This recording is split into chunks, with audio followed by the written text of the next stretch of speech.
I've got our money and finance professional, Jonathan Fodera. He is going to start a series every single Thursday. Starting this Thursday, you're going to see that he picks a topic for about 10 minutes so that you can get better educated on the reason we're in business, which is money. So he's going to show you how to leverage and what products to leverage and where to go find and access money. So today, I believe we're talking about cash advances, the pros and the cons, when you should use a cash advance as a business owner, when you should not.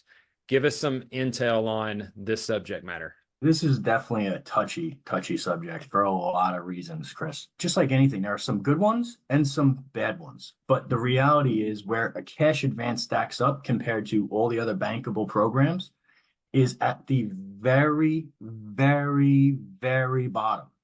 Okay, so it's a product to have, but it's not the first product we should be jumping towards in most cases. Absolutely not. And here's why. It's a short term. Okay. You're looking at repayment terms anywhere from 3 months to 24 months with either daily, so Monday through Friday repayments. Okay. They're small daily micropayments, or they'll do a weekly payment. Okay. And what that does is it can hurt cash flow because it's such an aggressive repayment. Not only is that harder to deal with and to manage cash flows, the money itself is very expensive. And there's not necessarily always a discount. Mm-hmm. And when you see people advertising online, right? Hey, we can get you financing quickly, or we can make this happen for you. 99% of the time, they are advertising for this program. And people are not forthright about what the program is, how to use it. And so it gets a very, very bad reputation. And some of it is rightfully earned. And I've seen some people build their business with these successfully and do a very good job. But there's very few times where I would say, hey, this is what you should focus on, or this is the program you want to get into. Okay, so give me an example of when it's been successful, and then we'll ask when it's been unsuccessful so that we can kind of paint a picture in our head. I love it. It is successful when there is a massive opportunity that you need the money for quickly. Typically, as long as, let's just say, I'm going to give you guys some sample terms here. All right. Let's say Chris needs $100,000 and he's using this to buy a business that is very, very discounted. Okay. And Chris doesn't have the time to go for any of the other programs. So if he gets 100,000, even if he has to pay back, let's say 135,000 over 12 months, what is the value of that business that he's buying? Is it more than the $35,000 in cost? Right. And now the other thing that you need to analyze is if Chris's payment, let's just say, and I'm going to do this easy math, you take 135,000 over the course of a year is going to be roughly 52 weekly payments. So Chris is going to be paying back close to $2,600 a week. By the way, this would be a decent to very good cash advance. Okay. So it's principal and interest at the same time on these payments, not just interest only? Yes, sir. Okay. So you'd be paying $2,600 a week. So now the question is, the business that you just bought for 100,000, is it kicking off enough cash flow to at least cover the payments and here's the big part, operate the business? Because if it's not, you're just going to have more cash flow issues. Does that make sense? So in this scenario, it could make sense to take it. So this reminds me of wholesaling or flipping real estate for my people that understand the real estate game. When they go to a hard money lender, they sit there, it's a higher interest rate, but it also allows them to get in on the deal because at the end of the day, they have more money left over in profit than what it costs them to finance it. But it's a short timeline, so it really needs to be an in and out type situation. So maybe if I bought the business for 150 and I got 135, or I got 100 from you, 50 of my own, it was going to cost me 135, but it was cash flowing, it was profiting 300 a year. Then I'd have missed that deal if I hadn't had this product with you.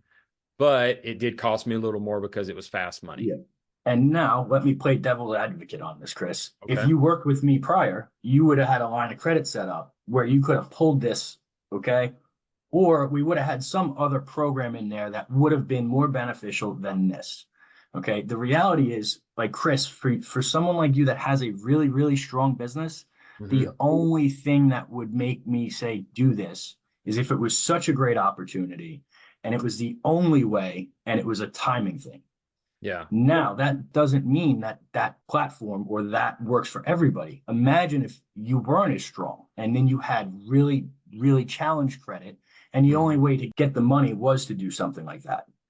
And as long as one, the return on investment is greater than the cost of the capital, and Hmm. then two, the payment makes sense, meaning there's the increase in cash flow is covering the payment. That's how you would decide to move forward if you had low credit. All right. Hmm. But all other options should be explored Agreed. before going down the cash advance road. And now we can really tie in what's going on and why cash advances get so many people in trouble. Let's do it. Okay. The reality is this: one, there are different tiers to cash advances. You have some really okay players, and then you have people that will lie, cheat, and steal. And you don't know who you're going to be working with. And because there's no licensing in this space, other outside of California and Maryland, it's a little bit like the wild, wild west. And so you have a lot of people that have a lot of money on the line that are trying to sell you to take expensive money, and they only get paid when you take money. Okay. Mm. So they're going to obviously put that in there. And a lot of people do not have the other options. Okay. They don't have lines of credit or they don't have SBA loans. So what they do is a lot of times you'll see a bait and switch. Okay. And that's why cash advances can be challenging. Is it something that people should be aware of? Yes, but only take it if that's the last resort. So really, they need to go ahead and get in touch with you because me and Kevin both have used you. Several of our people inside of our group have used you. So you've been vetted. They need to get with someone like yourself that has been vetted so that they can get a good education way before they need the money. But if Correct. they are in a pinch right now where they need money, reach out to you because you might have better products than a cash advance. That's what I Correct. like about it. You act more like a consultant. So cash advance is a product that can be used, but it is typically the last resort because Yes. most of the time there's a better product, more affordable product that doesn't cost you as much and possibly put you in a situation to where you could lose your company. Because I know we had those conversations and you were like, you get so many people coming to you that's used these Mhm. type of products with different people, and now you're trying to clean up a mess so that Yes. they can actually hang on to their business and one day hope to see profits again. That's it. And then I'm going to walk you through the slippery slope. This is why it's a slippery slope. Once you take one of them, the finance company puts a UCC lien on the business. That Mm-hmm. UCC lien is public information. And so what happens is that data is scraped, cash advance companies buy that, and people resell it multiple times. So when you have that, they're going to constantly hit your phone. They're going to constantly send you mail or emails. And part of the challenge is they have such deceptive lines when they call. I've had people say, "Hey, Chris, Jonathan, I know, he has your account. He's getting out of it. He sold everything to us. You're eligible for a renewal. Please Wow. send me your banks." Right. So now you're thinking, wait, I know Jonathan, but if you didn't know me personally like that, you might send your banks. And now some random person has it. And so the problem is once you get one, everybody wants to offer you more and more and more. And when you take more and more and more, the terms get shorter and shorter and shorter and more expensive, and you get into a debt spiral that is very hard to get out of. In fact, one of the trainings I'd like us to do is how to unwind these. What abilities and what programs can you use to unwind cash advances? Okay. So I'll Okay. tell you what, next Thursday we'll be on again. Everybody tune in. We'll talk about how to unwind them since we're already on the subject of cash advances. If you got in with the wrong financial consultant and they led you down a path that was beneficial for them, but not for you, at least you can give us some tools to help us dig out of the ditch. 100%. And by the way, it's not always the case. Sometimes that's really only what's available.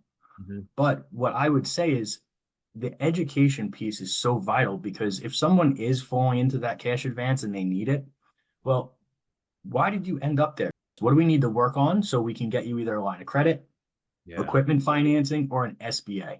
And so part of what we do is we have our checklist where we run personal credit, business credit, cash flow analysis, and we review that with our clients to show them where they need to work on, what they can do to improve. That's a big separator. Very good. All right, man. I'll see you next Thursday. Thanks, Jonathan. See you, Chris. Thank you.